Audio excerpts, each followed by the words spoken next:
And good evening, everyone. Thanks for clicking on WDTV.com. I'm Carrie Galiotis.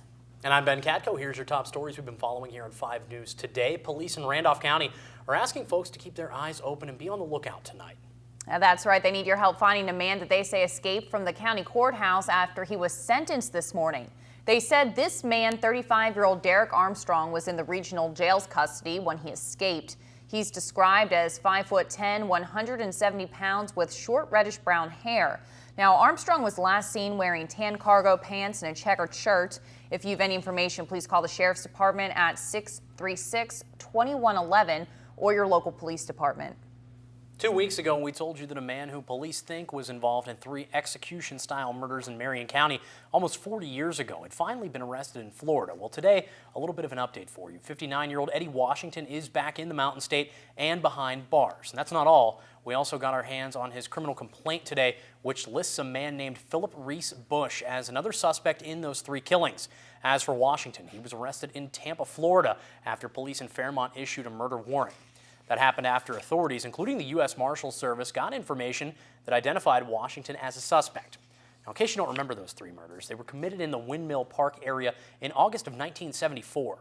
20-year-old Guy Lester Phillips, his wife Wanda Jane Phillips, and 27-year-old Billy Ray Cobb were the 3 victims. Well, a man who police say held up a Morgantown gas station last night is also behind bars. Larry Friend Jr. has been charged with second-degree robbery. Now, this all started when police got a call that a man came into the Shell gas station on University Avenue around 11 o'clock. Apparently, Friend told a clerk that he had a gun and then took some cash from the store's register. A short time later, police found him on the rail trail in the area of 4th Street. They were able to identify Friend as the person who robbed the store. Detectives never found that gun, but they did find more than $300 that was taken from the store.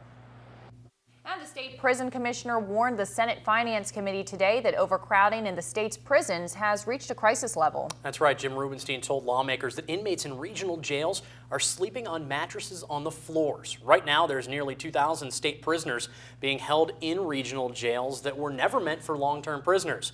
Rubenstein said getting those prisoners out of the jails is his top priority. He expects 350 new beds to be built across the prison system this year. He also said recommendations from a recent report on prison overcrowding would slow the rate of prison growth but would not significantly reduce crowding. Well, the owner of a West Virginia coal mine where a worker died this week has started comprehensive safety retraining and says it supports Governor Earl Ray Tomlin's stand-down order. Tennessee-based United Coal owns the Affinity Mine near Sophia.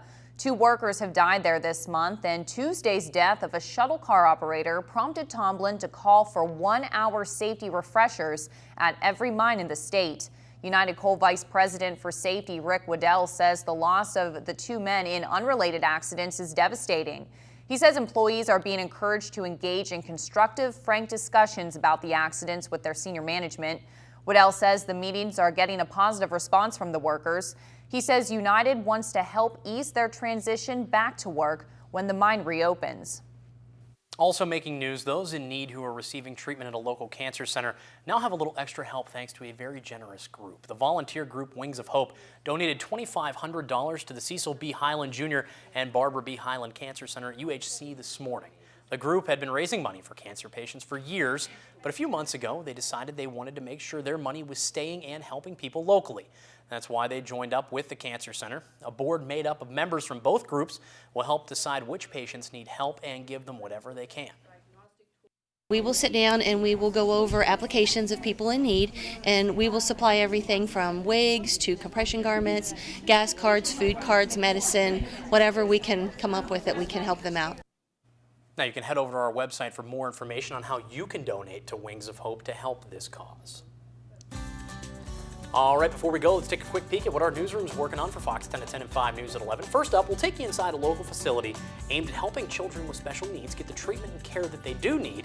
And as Zach Maskell will show you, it's probably like nothing you've ever seen before. Plus, find out how a local drug task force is using some special techniques to educate area parents and students about the dangers of using drugs. And that's what's making news this evening. Of course, be sure to tune in again to Fox 10 at 10 with Carrie Galiotis and 5 News at 11 with myself tonight for the latest news and weather. And until then, have a great night.